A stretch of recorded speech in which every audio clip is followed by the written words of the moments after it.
Junião era um daqueles pescadores que não se separavam do seu barco nem nas noites mais escuras. Ele sabia da força do Paraná e das águas misteriosas da Lagoa Negra como ninguém.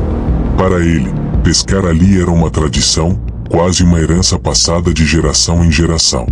Seu avô, depois seu pai, e agora ele, trazia a mesma rotina à tona, como se algo os conectasse àquela água sombria.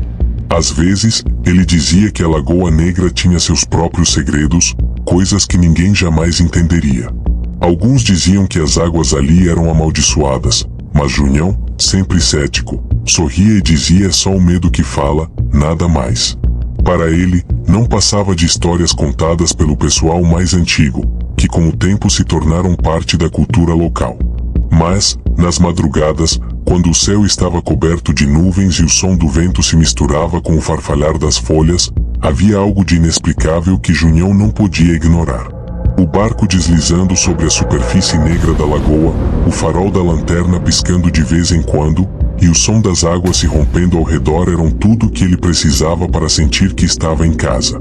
Ao seu redor, o silêncio era absoluto, e em sua mente só havia uma coisa: os peixes.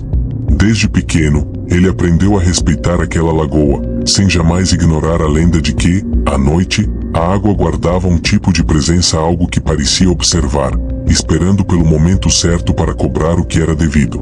Porém, apesar do respeito e da rotina que ele seguiu por tantos anos, algo naquele lugar parecia estar prestes a mudar. Junião não sabia, mas aquela noite seria diferente de todas as outras. Ele mal sabia que o que encontraria em suas águas, nas profundezas da Lagoa Negra, não era só um peixe, mas um sinal de algo muito mais sombrio. Algo que ele jamais imaginaria. Este é o início da história de Junião, o pescador que, por muitos anos, acreditou que a superstição não passava de fábulas. Mal sabia ele que os mistérios da Lagoa Negra estavam prestes a se revelar, e com eles, o maior medo que ele já conheceu. Naquela noite, o céu estava especialmente carregado. As estrelas mal conseguiam se mostrar, sendo ofuscadas pela espessa camada de nuvens que cobria o Paraná. Junião, com o barco bem ancorado na beirada da Lagoa Negra, puxava as redes com a experiência de quem já tinha visto de tudo. O som da água se misturando com o farfalhar da vegetação nas margens era o único companheiro de sua pesca. Mas, naquela noite, algo estava errado. A água parecia mais densa, como se o próprio lago tivesse mudado de humor. Foi então que, no fundo da rede, algo pesado se mexeu. O saco, envolto em algo que parecia ser plástico ou algum tipo de tecido rasgado, estava mais denso do que qualquer peixe que ele já havia pegado. A primeira impressão de Junião foi de desconfiança. Aquele peso. Algo não estava certo. O pescador se aproximou com cautela, os olhos fixos na rede enquanto o coração batia mais forte. Ele sabia que não deveria mexer em certas coisas naquela lagoa, mas a curiosidade, sempre ela, o puxava para mais perto. Quando finalmente puxou o saco para cima, um cheiro fétido e nauseante tomou conta de suas narinas. O pescador recuou, mas o saco parecia ter vida própria, se movendo ligeiramente, como se algo dentro estivesse tentando sair. A respiração de Junião ficou mais ofegante, e o medo começava a se infiltrar lentamente em seus pensamentos. Ele jamais imaginaria o que encontraria ali. Com as mãos trêmulas, ele cortou o saco. O que apareceu diante de seus olhos foi mais do que ele podia suportar. Restos humanos deformados, amontoados em uma mistura de carne podre e ossos quebrados, com uma mão ainda se movendo de forma inquieta. A mão decomposta, com os dedos rígidos, parecia tentar agarrar o ar, um movimento desesperado e involuntário. Junião não conseguia entender o que estava acontecendo, mas sabia que estava diante de algo sobrenatural. Ele ficou paralisado por um momento, a mente a mil, sem saber o que fazer. O medo tomou conta de seu corpo, mas foi um som baixo e sinistro que o fez entender que não deveria ter tocado naquela água. A sensação de que algo mais estava ali, observando, tornou-se quase palpável. Uma presença invisível que o observava das sombras da Lagoa Negra. Sem pensar, Junião pegou o saco e o lançou de volta na água, sentindo uma urgência inexplicável. Quando o saco tocou a superfície da lagoa, o som da água mudou, como se algo estivesse sendo engolido pelas profundezas. Mas o sentimento de alívio que deveria vir com o ato de devolver aquilo para o lugar de onde veio não se concretizou. Ao contrário, algo se instalou dentro dele, uma sensação estranha e incomodante que o acompanharia dali em diante. O que Junhão não sabia era que aquele gesto de devolução não traria paz. Pelo contrário, ele acabará de despertar uma maldição, e a Lagoa Negra não seria mais a mesma para ele. Junhão não conseguiu dormir naquela noite. Mesmo com o exaustivo trabalho de pescar, sua mente não cessava de girar em torno daquilo que havia encontrado na Lagoa Negra. Ele tentava se convencer de que estava apenas imaginando coisas, que o medo tinha tomado conta dele e que a visão dos restos humanos era um truque da sua mente assustada. Mas havia algo em seu íntimo que dizia o contrário. Algo estava muito errado. Algo não podia ser explicado. Ao subir no seu barco novamente, na manhã seguinte, um arrepio percorreu sua espinha. O cheiro da água, que antes lhe era familiar, agora lhe parecia ainda mais pesado, mais sujo. Ele havia tentado ignorar, mas não conseguiu. O medo estava ali, crescendo dentro dele, se alastrando como uma febre. E então, enquanto se afastava das margens da lagoa, sentiu algo estranho. Um som, um barulho fraco, mas inconfundível. Arranhões. Fracos, mas constantes, como se algo estivesse arranhando a parte inferior de seu barco. Ele parou, o coração batendo forte. O som continuava, vindo debaixo do casco. O pescador olhou para as águas escuras abaixo de si, mas não conseguia enxergar nada. A sensação de que algo observava, de que algo o estava perseguindo, foi tão intensa que ele não conseguiu mais suportar. Ele tentou ignorar, mas os arranhões ficaram mais altos, mais fortes, como se algo estivesse tentando alcançar o fundo do barco. Algo invisível. Algo impossível. Junhão, tomado pelo pânico, arrancou os remos e começou a remar como nunca antes. A força com que puxava os remos refletia o desespero crescente. Ele olhou para trás e viu apenas a neblina e a escuridão das águas da Lagoa Negra. Mas o som continuava. Aqueles arranhões, cada vez mais próximos. Como se algo o estivesse perseguindo, quase como se não pudesse escapar.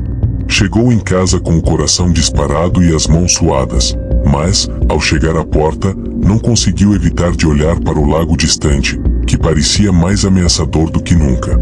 No fundo de sua alma, ele sabia que algo seguiria, que a água não o deixaria em paz. Ele já não tinha mais certeza do que havia encontrado, mas sabia que aquilo não era normal, que a Lagoa Negra não se comportava como antes. O terror estava tomando conta dele, e a maldição, agora, parecia mais real do que nunca. Junhão nunca imaginou que a água da lagoa poderia carregar algo tão maligno. Algo que não descansaria até ter o que queria.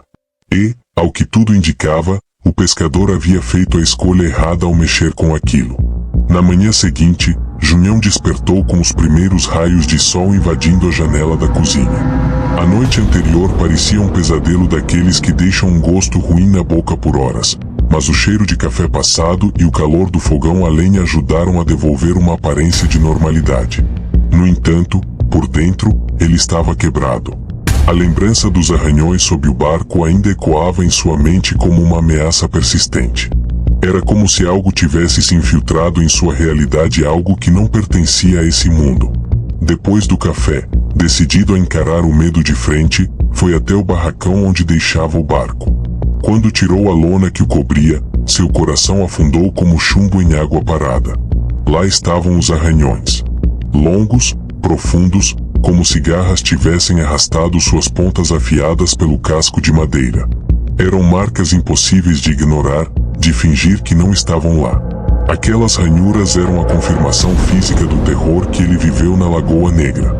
Sem conseguir raciocinar direito, correu para dentro de casa, chamou a esposa e, com a voz trêmula, contou tudo o que havia acontecido. Esperava ver espanto ou reprovação, talvez até um "você tá ficando louco, Junhão". Mas, ao contrário, ela o ouviu em silêncio. Quando ele terminou, ela apenas disse: "Meu pai dizia que a Lagoa Negra guarda o que não é mais desse mundo. Quem mexe, paga".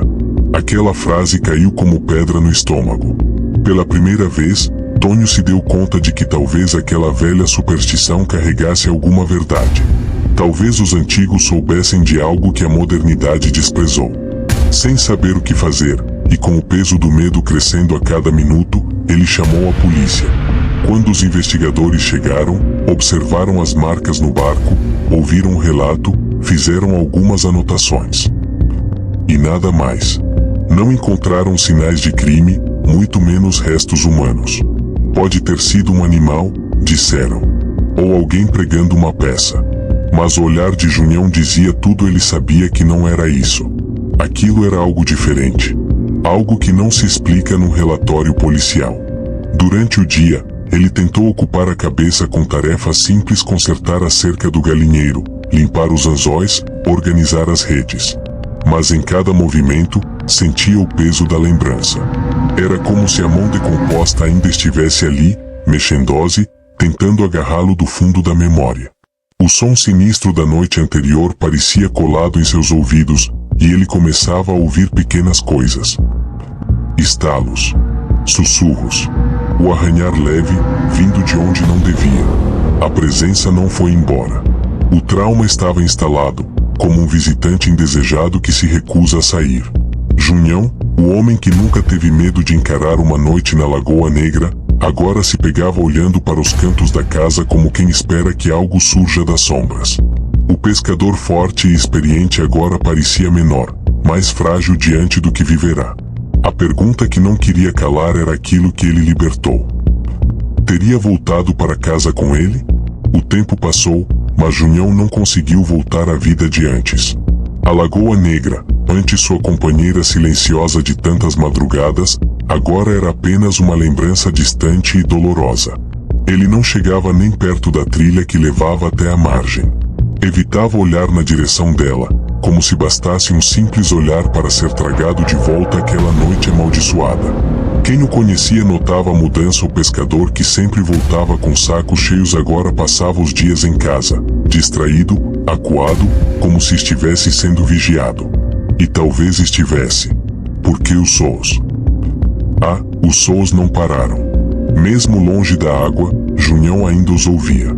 À noite, em meio ao silêncio do interior, quando tudo deveria estar em paz, lá vinham eles arranhões. Agora, não mais sob o barco, mas nas paredes da casa, no assoalho do quarto, atrás das portas fechadas. Como se algo tivesse saído da lagoa e o seguisse, esperando um novo momento para se manifestar. A esposa tentava confortá-lo, mas ela também percebia. Os barulhos, os sonhos inquietos de Tonho, as noites em que ele acordava gritando, suando frio, murmurando sobre a mão decomposta, os restos humanos, o saco fétido.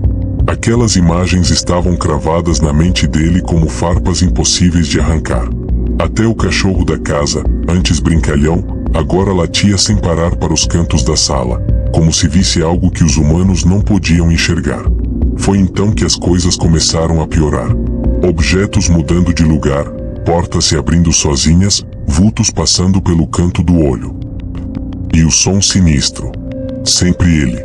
Como um lembrete constante de que Junião não estava sozinho. O medo sobrenatural se instalou, se enraizou. Já não se tratava mais de uma lembrança ou de um trauma, era uma presença. Algo real. Algo que vinha da Lagoa Negra, e que agora parecia ter se fixado dentro da própria casa. Ele tentou buscar ajuda: padre, benzedeira, médium, mas nada parecia funcionar. Alguns disseram que ele precisava devolver o que tirou da lagoa. Outros, que era tarde demais. Mas como devolver o que ele já havia lançado de volta à água? Como lidar com algo que talvez nunca devesse ter sido perturbado? A única certeza que Junião carregava era esta: ele nunca mais voltaria à Lagoa Negra. Nem em sonho. Nem em pensamento. Aquela mão decomposta, movendo-se lentamente, ainda o perseguia. Às vezes ele a via no espelho, como se estivesse atrás dele. Outras, sentia sua presença quando apagava a luz, ouvia seus dedos roçando levemente as paredes, como se dissesse: ainda estou aqui. E assim, Junião seguiu a vida, ou o que restou dela. O pescador que antes desafiava a escuridão agora vivia à sombra do medo. E não importava quanto tempo passasse, ou quanto ele tentasse esquecer, a maldição da Lagoa Negra permanecia. Inquieta, silenciosa, esperando. Tem coisas que a gente não consegue explicar, sinceramente, talvez nem devesse tentar. Sabe aquelas histórias que os antigos contam, que começam com um não vá ali depois das 6 da tarde ou naquela água mora coisa que não é deste mundo? Pois é. Muita gente ri, acha que é exagero de vó, mas quem vive no interior sabe certas lendas existem por um motivo. Junião também ria. Pescador de mão cheia, criado nas margens da famigerada Lagoa Negra, ele achava que conhecia cada canto daquele espelho d'água misterioso no meio do Paraná. Era só mais um pescador, seguindo o costume da família, lanterna na testa, isca na mão e rede na água. Mas tudo mudou numa noite.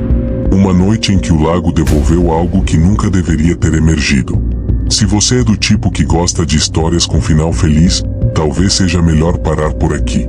Porque essa é daquelas que arrepiam até a espinha e fazem a gente checar se trancou as portas antes de dormir. É sobre restos humanos encontrados onde só peixe devia estar. Sobre uma mão decomposta que parece não querer descanso. E sobre um som sinistro que começou na água, mas não ficou por lá. Mais do que um relato, essa é uma jornada por dentro do medo. Um medo que vai além do escuro ou do desconhecido. É um medo sobrenatural, daqueles que grudam na pele e te seguem até quando você finge que não vê. Porque quando você lê o que aconteceu com Junião, vai se perguntar: e se tivesse sido comigo? Mas antes de você decidir que isso tudo é só invenção, pense bem quantas coisas a gente deixa de acreditar só porque não sabe explicar. No fim das contas, a história de Junião é mais do que um conto assustador sobre uma maldição vinda das profundezas da Lagoa Negra. É um lembrete sombrio, mas necessário, de que nem tudo neste mundo pode ou deve ser explicado. O pescador que se achava imune ao medo teve que encarar um terror que escapava à lógica, algo que o marcou de forma permanente. E a verdade é que todos nós, em algum momento, também somos confrontados com nossos próprios sons sinistros. Quantas vezes ignoramos sinais porque eles não fazem sentido à primeira vista? Quantas mãos decompostas emocionais ou espirituais carregamos conosco, fingindo que não nos afetam, que não nos perseguem? Talvez seja hora de parar e se perguntar o que você tem arrastado consigo nas águas silenciosas da sua própria vida? Se há algo que essa história nos ensina é que o passado ou aquilo que desenterramos sem saber pode voltar a nos assombrar. Então, a pergunta que fica é: o que você tem deixado adormecido embaixo do seu próprio barco? E está mesmo preparado para o que pode emergir se resolver puxar o anzol? Se essa narrativa te fez refletir, emocionar ou até sentir um arrepio na espinha, não deixe esse conteúdo ficar perdido nas brumas da internet. Inscreva-se no canal, ative as notificações e fique por dentro de outras histórias tão impactantes quanto essa. Porque às vezes, um bom susto pode nos acordar para verdades profundas e até nos salvar de mergulhos perigosos demais.